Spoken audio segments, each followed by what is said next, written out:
लिए हमको लिख के दिया था। ओके, तब हमने फॉर्मूला कौन सी यूज की थी पता है आपको?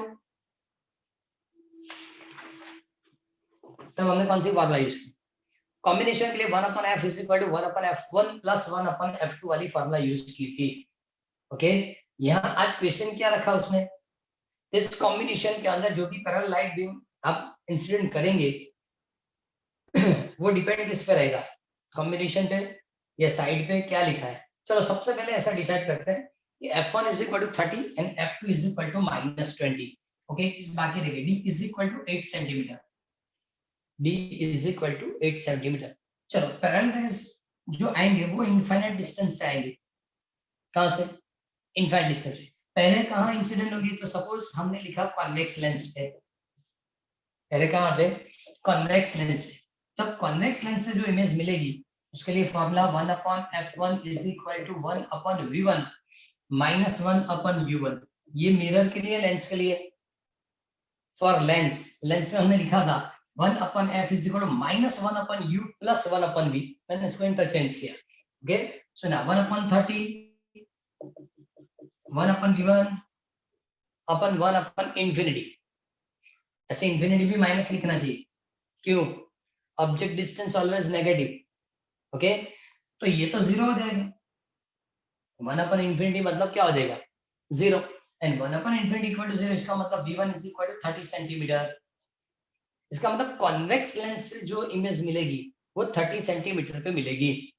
क्लियर? कहां मिलेगी? 30 सेंटीमीटर। ओके, ये पॉजिटिव मिल रहा है, 30 सेंटीमीटर पॉजिटिव मिल रहा है। ओके, नाउ सेकंड लेंस के लिए ऑब्जेक्ट डिस्टेंस कितना?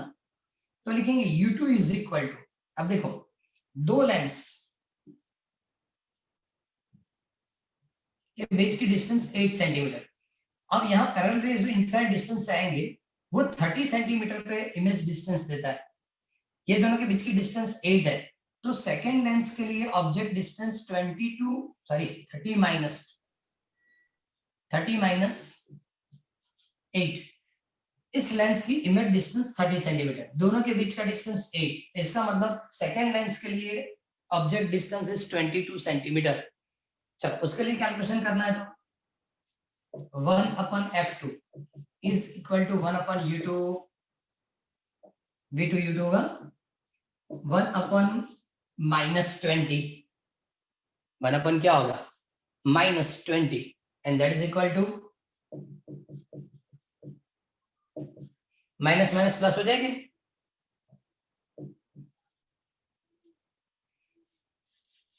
कि नहीं होगा? ये पॉजिटिव है, मतलब ये पॉजिटिव ही रखना है। Okay, so now 1/v2 is equal to 1/22 minus 1/20। LCM क्या होगा? LCM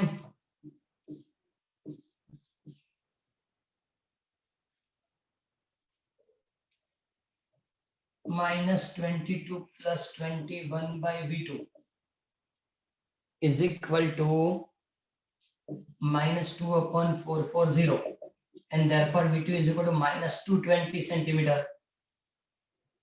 v2 equal to -220 centimetre. तो ये कब? जब जो भी पैरेलल रेज है वो कॉन्वेक्स के ऊपर सबसे पहले आएगा तो इमेज आपको इस तरह से मिलेगा। क्लियर? अब चेंज क्या करेंगे?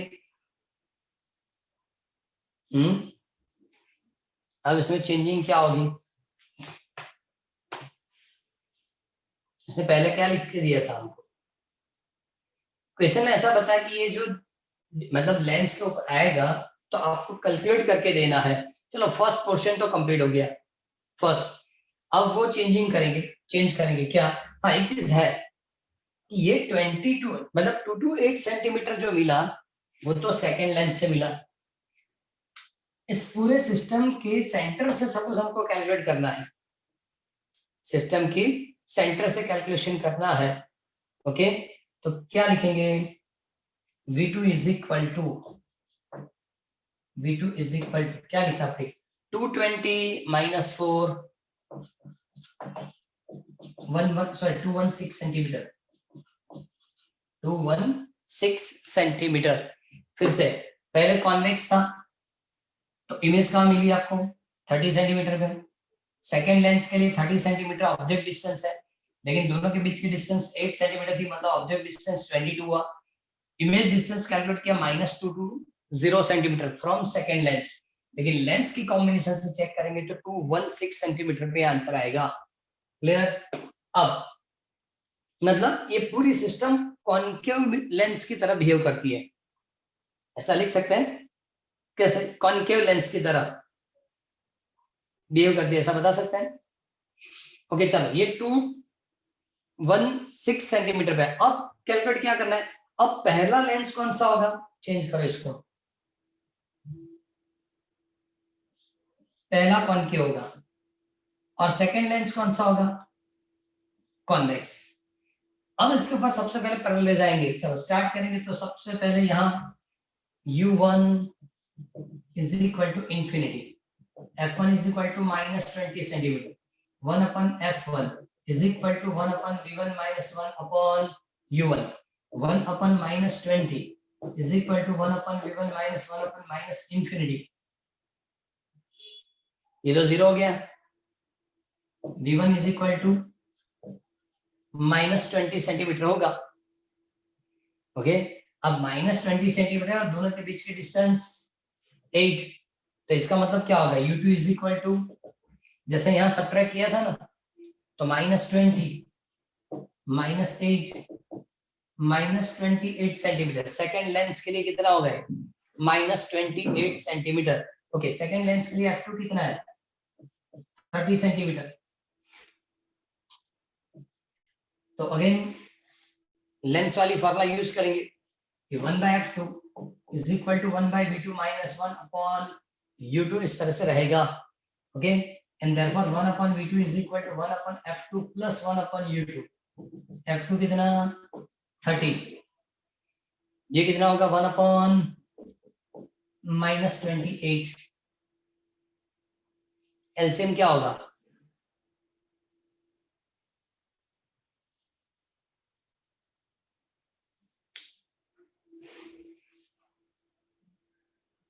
इसके एलसीएम क्या लेंगे?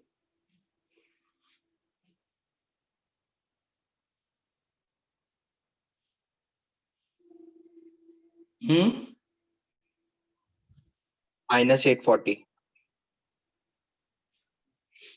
420 ले लेना, अच्छा रहेगा, डिजिट अच्छी है 420 वाली। 420 भी चलेगा, 840 लो तो भी चलेगा, 420 भी चलेगा।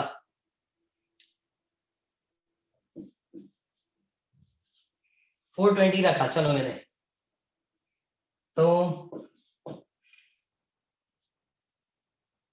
और 15 1 upon v2 is equal to 1 upon 420, negative आएगा।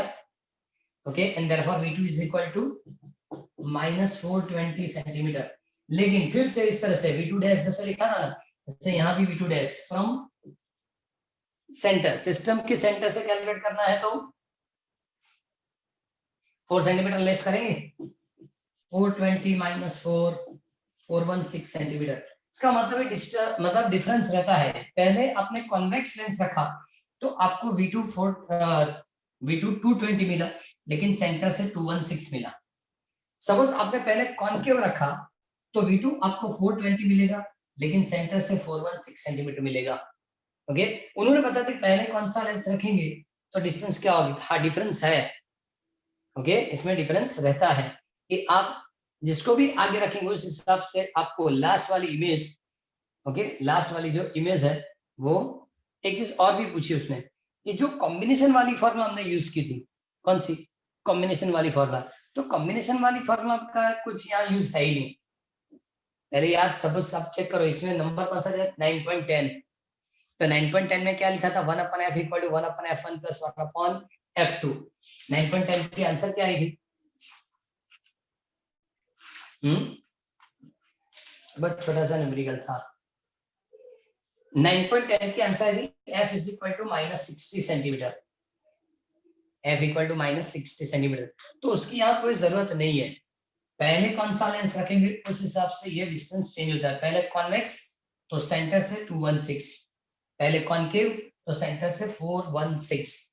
ये फर्स्ट ऑप्शन था। सेकंड में क्या लिखा, an object of 1.5 centimetre in size is placed on a side of a convex lens in the element. First में मतलब पहले कॉन्वेक्स होना चाहिए बाद में कॉनकेव होना चाहिए, पहले कॉन्वेक्स बाद में कॉनकेव। ऑब्जेक्ट कितनी साइज की रखी, 1.5 centimetre. The distance between the object and convex lens is 40 centimetre, मतलब ऑब्जेक्ट डिस्टेंस दिया। Determine the magnification produced by the two lens system in size of image. चलिए तो इजी हो जाएगा।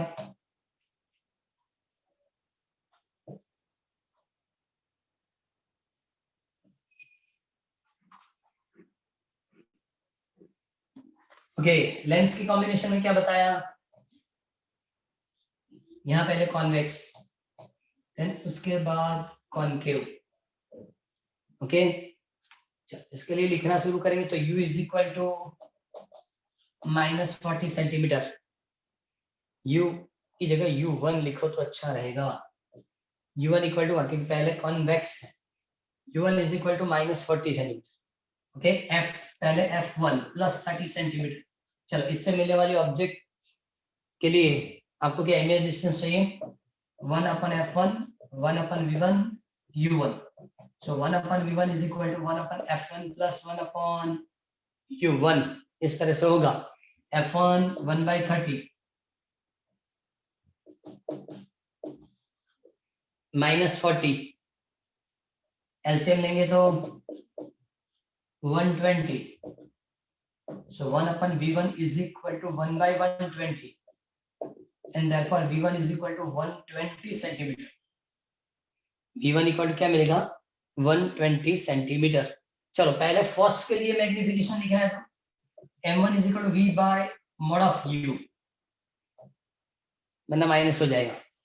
120/40 mod of u लिखा मतलब 3, फर्स्ट लेंस से इतना मिलेगा। Okay, now object distance for second lens. Okay, इससे मिलने वाली इमेज 120 पे है, दोनों के बीच की डिस्टेंस 8 है। सो 120 माइनस 8 112 सेंटीमीटर कितना होगा, 112 सेंटीमीटर, बराबर। अब f2 is equal to -20 centimetre. 1/f2 equal to 1/v2 minus 1/u। 1/v2 is equal to 1/f2 minus plus -20 112। बताओ एलसीएम क्या होगा,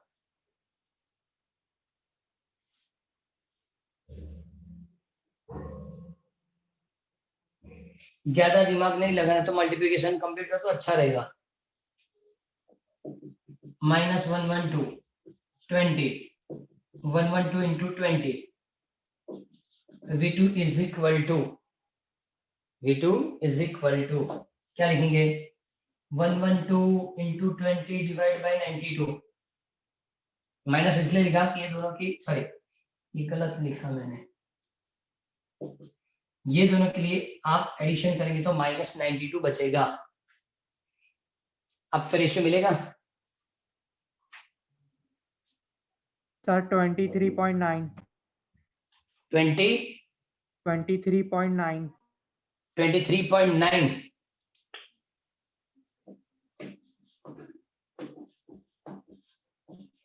ये बराबर है। Okay, now magnification v2 bye,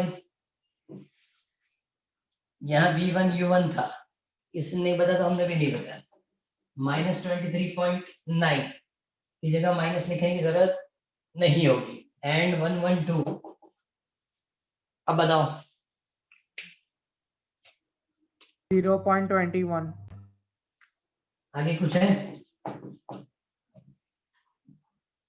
3 2 के बाद 7 7 हाइट क्या गई, इस टाइप के डिजिट आंसर चेंज कर सकती है। ओके, लेट्स की कॉम्बिनेशन में था m is equal to m1 into m2, ये हमको मैग्निफिकेशन फर्स्ट के लिए मिला था 3, सेकंड की 0.217, मल्टीप्लिकेशन इज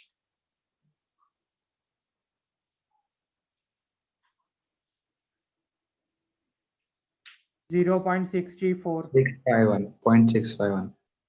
0.651 ऐसा। ओके, तो अब एक चीज और कि magnification is equal to height of image upon height of object. तो height of image is equal to magnification height of object. Magnification कितना है 0.651 और ये 1.5 सेंटीमीटर वाली हाइट के ऑब्जेक्ट की कितना होगा?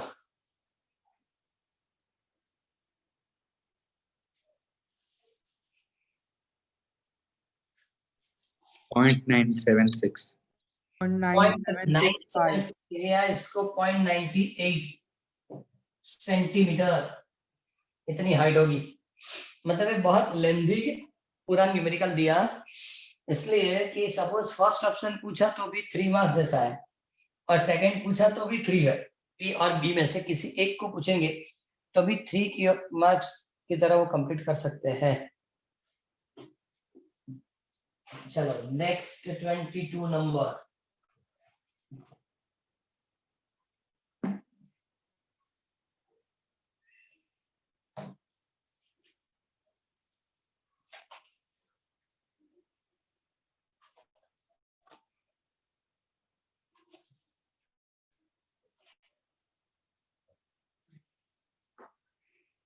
Okay, 22. At what angle should the ray of light be incident on a face of a prism of refracting angle 60, मतलब prism angle 60, so that it just suffer total interreflection in the other face. The different x of the material of prism is 1.524.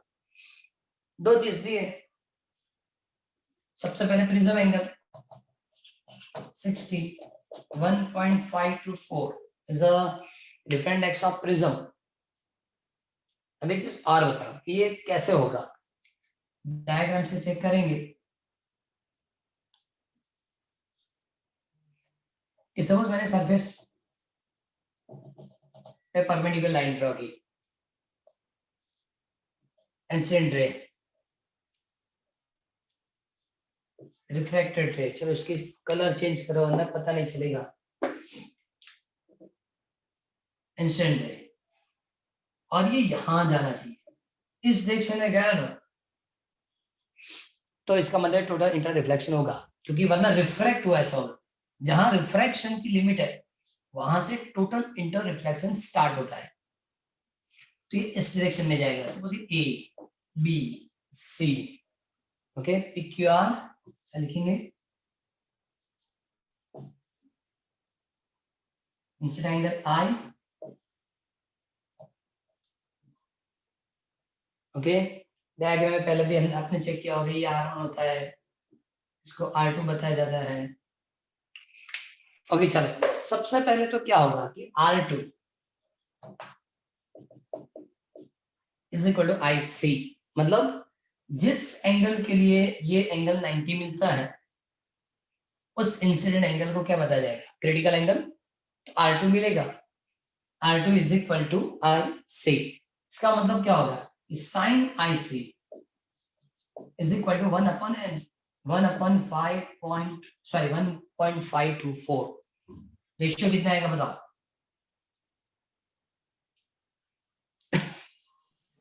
0.656. फिर से 0.656, 6 दो digit चाहिए मुझे, 1. 0.6561. 0.6561, 1.524 लिया, 1.524 ही लिया ना? Yes. हाँ बस, तो क्योंकि ये क्या है कि वो नेचुरल साइंस से चेक करना है, इसलिए जस्ट अ मिनट। ओके, 2 भी लिख सकते हैं, 0.6562 लिखना हो तो भी चलेगा। चलो नेचुरल साइंसेस को चेक करके दो, ठीक है, आगे वाली डिजिट 5 से ज्यादा है। नेचुरल साइंस से उसको चेक करके दो कि आई सी की वैल्यू क्या होगी। I C is equal to sine inverse 0.6562। 41 डिग्री। पॉसिबल है? एग्जैक्ट आंसर आ रहा है, मैं ऐसे बता रहा हूँ। 0.6561। ओके 6.6561 लिख के दिया है, 41 डिग्री में 0.6561 लिख के दिया है। IC is equal to 41 degree and that is equal to R2, that is equal to क्या होता है R2। ओके थियरी में और भी इक्वेशन था, R1 plus R2 that is equal to A। Okay तो R1 plus 41 डिग्री ना is equal to 60, R1 is equal to 60 degree minus 41 19 degree। okay according to Snell rule, n is equal to sin I upon sin R1, sin I अपन क्या लिखेंगे sin R1, calculate क्या करना है sin I n sin R1 1.524 sin 19 degree sin 19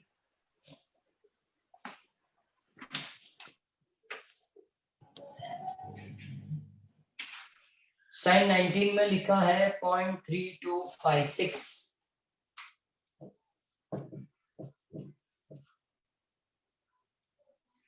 multiplication complete करो। 0.4962 sin I is equal to 0.4962।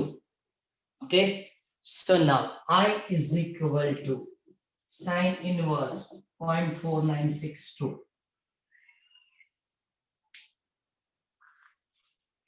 Natural science से complete करना है।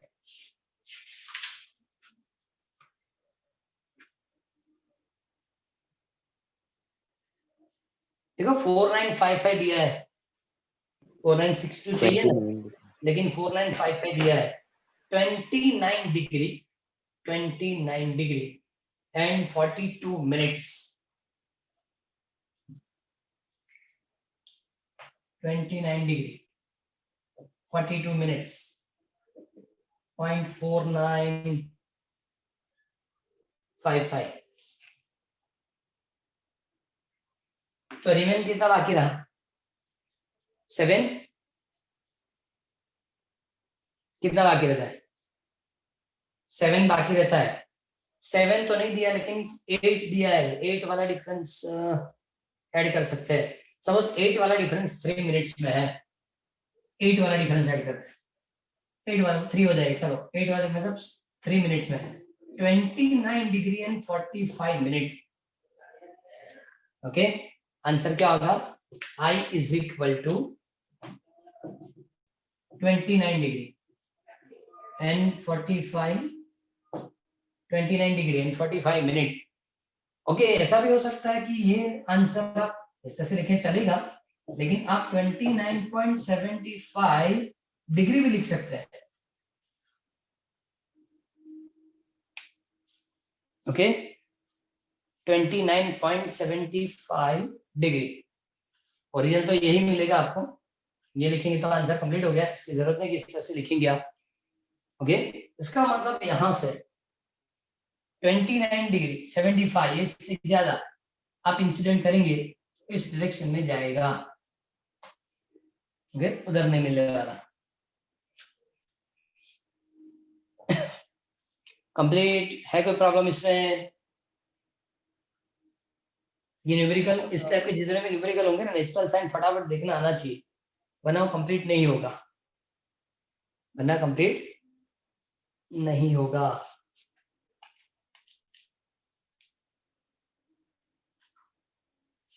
Okay next 9.23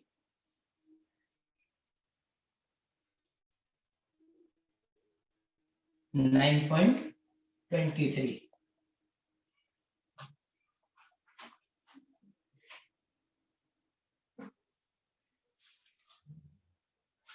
question ने लिखा यह ड्रिवन प्रिज्म में क्राउन ग्लास।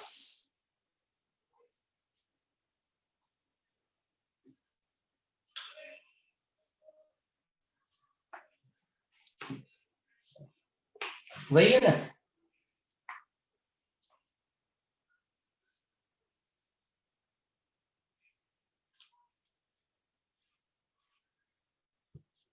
इसकी तो कोई जरूरत है ही नहीं, तो बाद में कैलकुलेट क्यों करेंगे? Just a minute.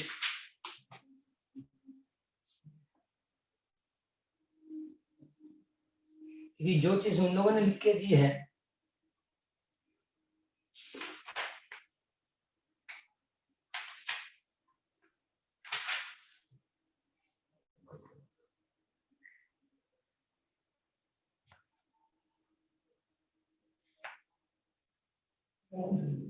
suggest the combination prism which, कि वो तो कैलकुलेशन पार्ट में नहीं है।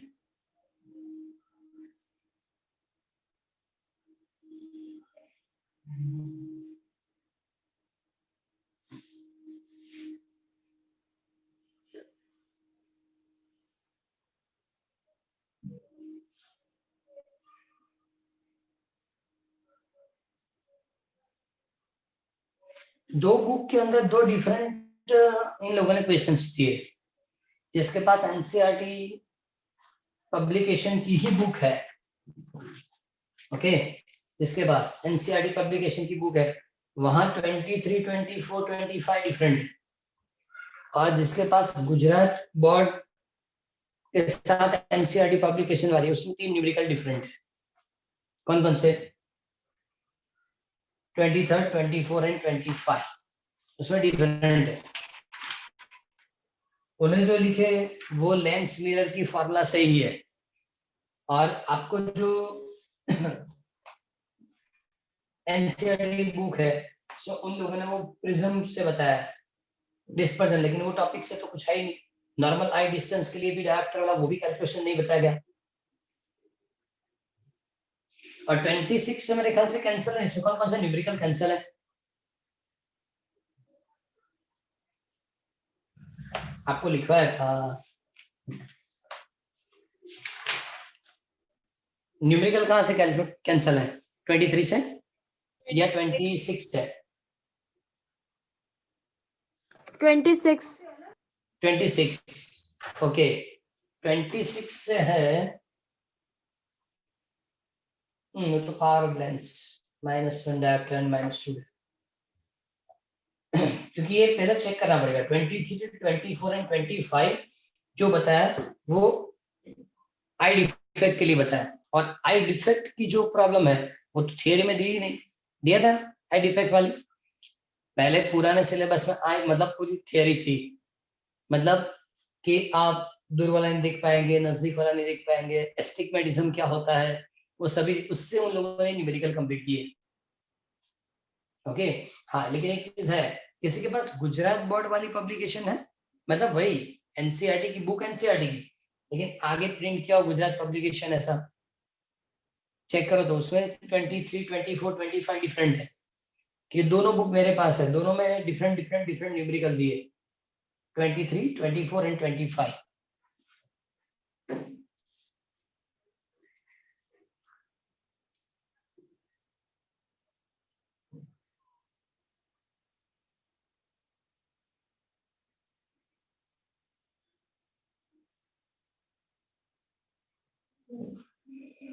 है किसी के पास? आपको 23 में, एक मिनट, ये जो है ना ये लिखा हुआ ऊपर गुजरात पब्लिक मतलब गुजरात बोर्ड वाली स्टैम्प वाली किसके पास बुक है, जिसमें चेक करो ये 3 न्यूमेरिकल डिफर है, और सपोज ये 3 न्यूमेरिकल डिफर होंगे तो ये 3 को चेक करना पड़ेगा। क्योंकि मैंने जो एक आपके एनसीईआरटी बुक में देखा न्यूमेरिकल डिफर है, सेकेंड दर्पण में चेक किया, दर्पण में भी ये न्यूमेरिकल नहीं है, वहां भी न्यूमेरिकल डिफर है। दर्पण के अंदर जो न्यूमेरिकल्स दिए वो लेंस मिरर से दिए। 23rd का क्वेश्चन तो टोटली डिफरेंट है। उन लोगों ने कार्ड शीट बताई, कार्ड शीट के लिए 1 मिलीमीटर स्क्वायर लेंथ है, उसको मैग्नीफाई करेंगे ओके तो लेंथ कितनी दिखा देगी, इस टाइप का क्वेश्चन है। और मेरा क्वेश्चन प्रिज्म का है। यस चलो सर। कोई बात नहीं। हाँ सर मेरी टेक्स्ट बुक में अलग है और दर्पण में अलग है। हाँ नहीं, टेक्स्ट बुक और एनसीईआरटी की जो बुक रहेगी ना वो, और एनसीईआरटी बुक और दर्पण के बीच में तो डिफर है। इसलिए डिफर है कि जो गुजरात बोर्ड ने पब्लिश करके दी है ना, वह 3 न्यूमेरिकल डिफर है, वो एनसीईआरटी वाले नहीं है। एनसीईआरटी बुक में वो 3 न्यूमेरिकल थे, वो नहीं है। मतलब हमको एक बार अभी 21 तक ही 22 तक ही रखना है। चेक कर लेंगे उन्होंने क्या दिया, वरना वो 3 बाद में मैं आपको सेंड करूंगा, बाद में कैलकुलेट करेंगे। क्योंकि बोर्ड जब पूछेगी तो उसकी जो पब्लिकेशन है गुजरात में, मेरे ख्याल गुजराती मीडियम में नहीं है। गुजराती मीडियम, एक मिनट वो टेक्स्ट बुक भी चेक कर ले, just a minute. Gujarati medium की टेक्स्ट बुक में क्या है वो मिल जाए तो भी।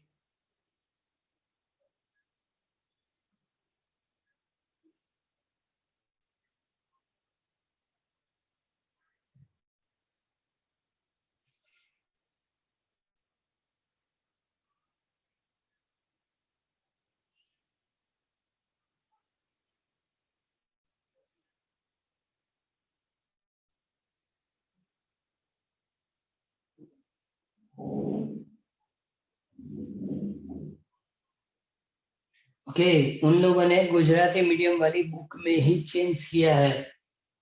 वहां 23, 24, 25 तीनों न्यूमेरिकल डिफरेंट है, जो एनसीईआरटी बुक वाले नहीं है, जो एनसीईआरटी बुक में नहीं है। बोलो। सर टेक्स्ट बुक में 9.29 અને દર્પણ માં 9.23 क्वेश्चन सेम છે। जैसे टेक्स्ट बुक में 9. 29 અને 9.29 અને દર્પણ નો 9.23 सेम છે। Yes, sir. टेक्स्ट बुक में 9.29 અને દર્પણ માં 23 એ બે वो कार्ड ત્રણ शीट- ન્યુમેરિકલ कार्ड છે ને એ शीट પછી वाला સિક્વન્સ માં આપ્યા છે નીચે। तो उन लोगों ने मतलब वो 3 कंप्लीट कर लिए, बीच वाला कैंसिल कर दिया होगा। लेकिन ये तो पहले कंफर्म, चलो कोई बात नहीं, कैलकुलेट कर लेते हैं, लेकिन इसकी कंफर्मेशन प्रॉपर करनी पड़ेगी। क्योंकि एक चीज तो है कि जो टॉपिक आपको कैंसिल कर दिए, टेलीस्कोप, माइक्रोस्कोप सभी, ओके वो तो पढ़ना ही नहीं है, तो हमने कंप्लीट किया था। तो ये तो इसके ही न्यूमेरिकल हुए, ये न्यूमेरिकल इसके ही है। ओके एक काम करेंगे, तूने कौन सा बताया, 23 और 28, 29, यस 29। 29 वही दिया है उसने। 1 millimetre square at a distance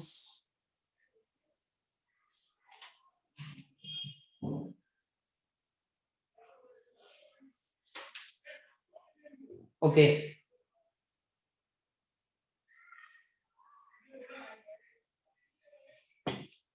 1 millimetre square.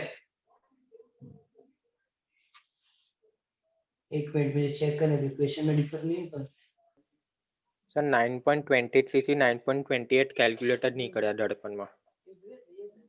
દર્પણમાં calculate નથી કરે એવું નથી, નંબરિંગ એટલે ઇંગ્લિશ મીડિયમ એવું છે।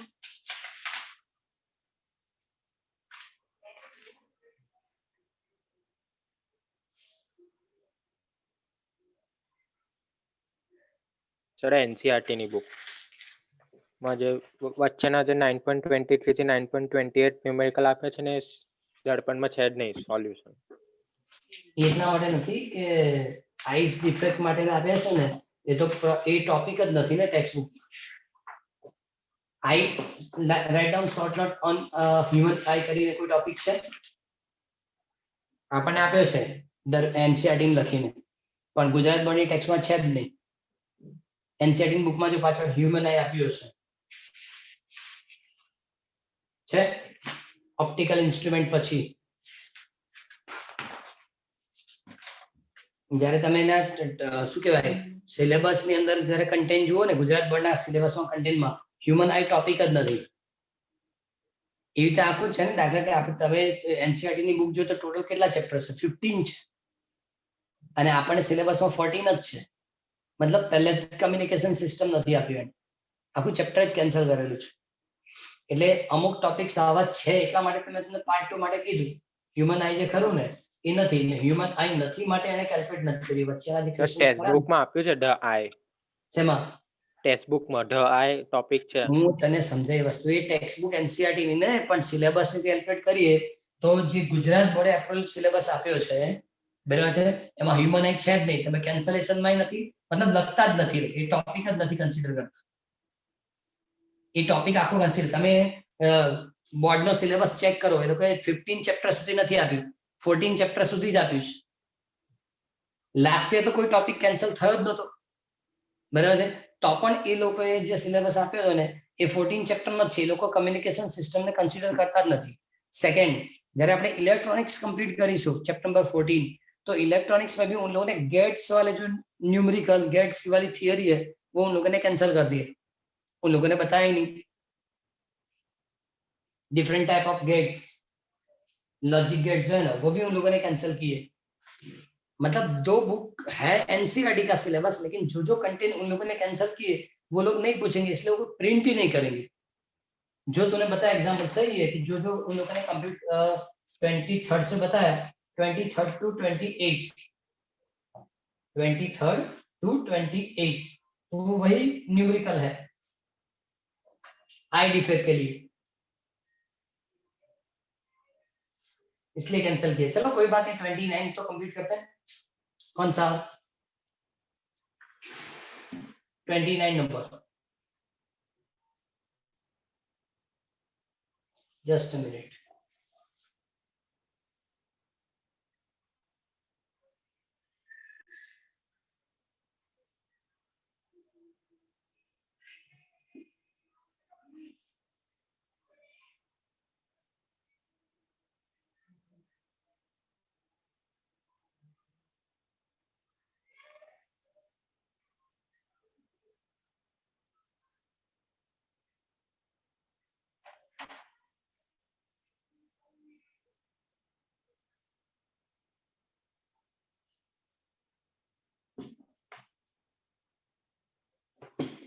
ओके, 29 नंबर में क्या लिख के दिया?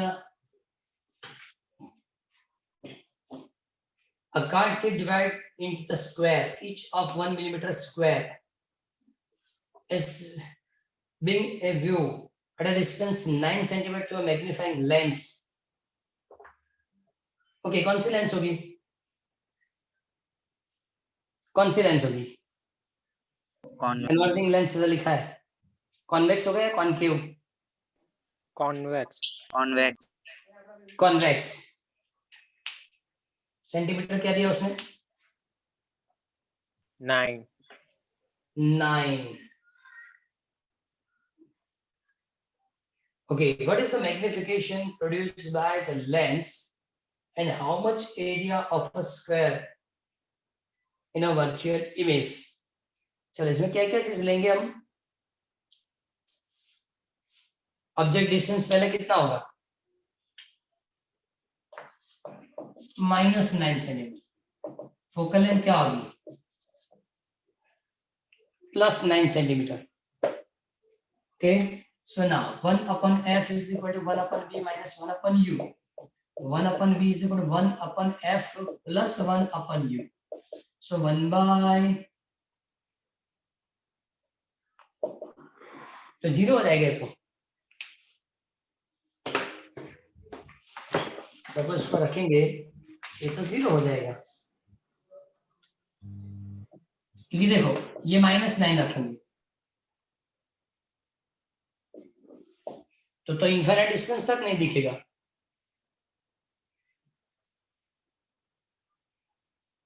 पता चल रहा है? F10 लेना पड़ेगा. F10 लेना पड़ेगा. ऐसे न्यूमेरिकल प्रॉब्लम तो करेंगे. 10 सेंटीमीटर लेंगे तो हो सकता है.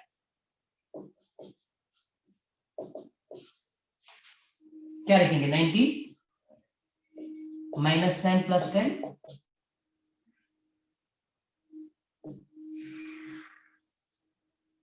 v is equal to, okay यह माइनस होगा,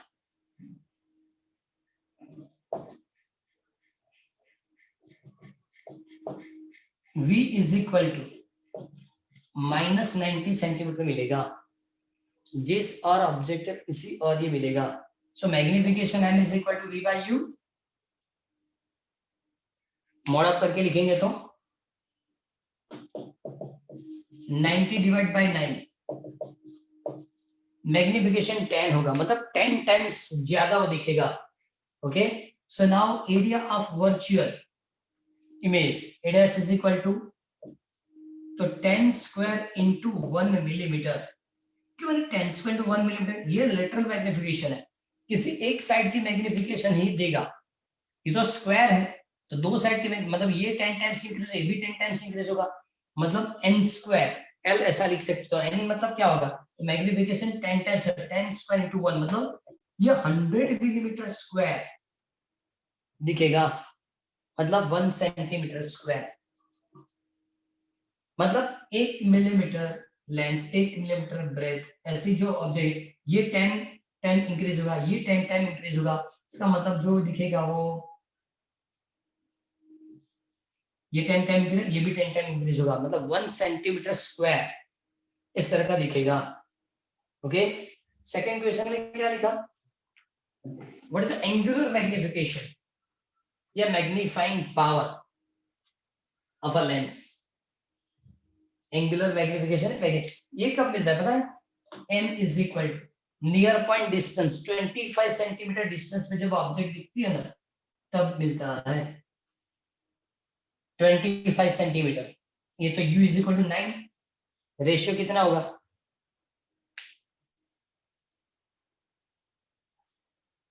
ये रेशियो कितना होगा, 2.8. 2.8। ओके चलो, ये मैग्नीफाइंग पावर, ये मैग्नीफाइंग पावर ऑलवेज ये 25 divide by object distance. Third question, is the magnification in A is equal to the magnifying power in B? No, अब नहीं इक्वल से, ये m की वैल्यू और ये m की नहीं, ये तो 10 था और ये 2.5, क्या बोल सकते हैं, नो, ये दोनों क्या होंगे, डिफरेंट होंगे, ये दोनों क्या होंगे, डिफरेंट वैल्यू मिलेगी। क्लियर, उसने बताया कि नो, इक्वल बताया, is the magnification equal to the magnifying power in this case? Explain, तो क्या बताएंगे, नो, क्योंकि ये मैग्निफिकेशन है और ये मैग्नीफाइंग पावर है, ये क्या रहेगा, मैग्नीफाइंग पावर, दोनों इक्वल नहीं होंगे, ये दोनों चीजें डिफर है तो कैसे इक्वल होगा। ओके, उसके बाद तुमने कौन सा बताया, 9.30. 9.30 उसी तरह से ना, Yes sir. 9.30, ओके 29 कैसे ही है, चलो पढ़ लो पहले, जो 29 में दिया उससे ही है। At what distance should the lens be held from the figure in 9.27 29 axis, कोई डायग्राम नहीं दिया था, in order to view the square distinctly with the maximum possible magnifying power। इसका मतलब तो ऐसा होता है, नियर पॉइंट डिस्टेंस पे आप रखेंगे, नियर पॉइंट डिस्टेंस मतलब ऐसा मिनिमम डिस्टेंस जैसे आपको ऑब्जेक्ट क्लियर दिखाई देगी, ओके, तो वहां दिखना चाहिए, तो उसके लिए क्या बताया उसने, ओके आपको u मैक्सिमम मतलब u कैलकुलेट करके देना है, v is equal to 25 centimetre, वो भी माइनस रियल इमेज से, और ये प्लस 10 लिया था ना हमने लास्ट में, ये करेक्शन का दो, 9.20 के अंदर फोकल लेंथ 10 सेंटीमीटर रखो, क्योंकि हमने जो कैलकुलेशन की थी वो 10 सेंटीमीटर के लिए ही मिली थी। ओके, इस तरह की कैलकुलेशन के लिए 1/f is equal to 1/v minus 1/u, हमको u चाहिए ना, सो 1/u मतलब पॉजिटिव होगा, ये नेगेटिव होगा। Okay, so now 1/-25 minus f की वैल्यू +10, 250 या 50 ले, 250 नहीं 50 एलसीएम ले लो, 50 एलसीएम क्या लेंगे 50 50 लेंगे मतलब -2 ये -5 -7/50 u इज इक्वल टू क्या होगा -50 डिवाइड बाई 7 कितना होगा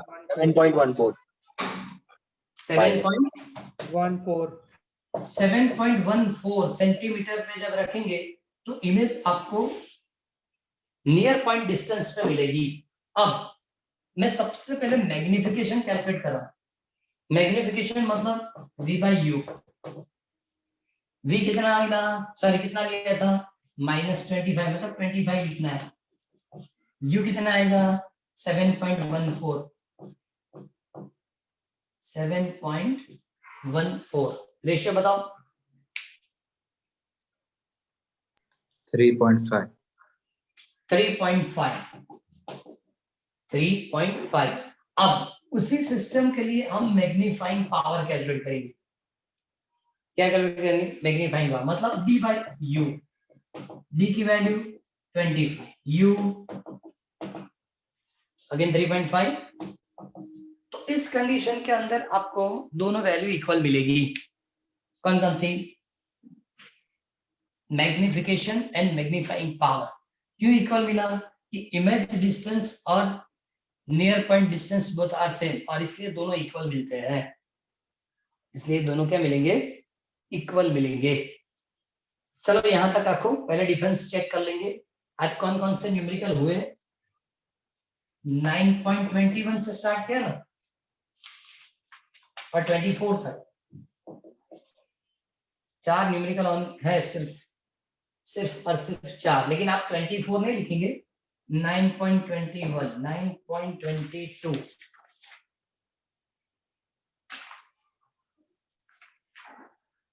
बाद में 29 9.30 इतने हुए। ओके एक और है 31 वाला भी है देख लेंगे कि वो कैलकुलेट करना पड़ेगा नहीं करना पड़ेगा लेकिन बाद में चेक कर लेंगे। मतलब ये टोटल 5 न्यूमेरिकल और एक्स्ट्रा है जो हमने लास्ट पीरियड में किया। उसके बाद एक चीज और फ्राइडे वाली टेस्ट इलास्ट्रेशन और फर्स्ट 10 एक्सरसाइज न्यूमेरिकल्स है। ओके और इसका अभी मैं रख देता हूँ चारों की पीडीएफ। होमवर्क सबमिट कर देना है। होमवर्क बहुत कम लोग सबमिट करें प्रॉब्लम हो जाएगी। हाँ चेक करेंगे कौन कौन लोग वरना विदाउट होमवर्क एंटर ही नहीं करेंगे फिर नई सिस्टम शुरू करनी पड़ेगी चैप्टर नंबर 10 से। तो इसको ऐड नहीं करना है कंप्लीट। चलो आज इतना ही रखते हैं अभी। Good day sir. Good day good day sir. Good day.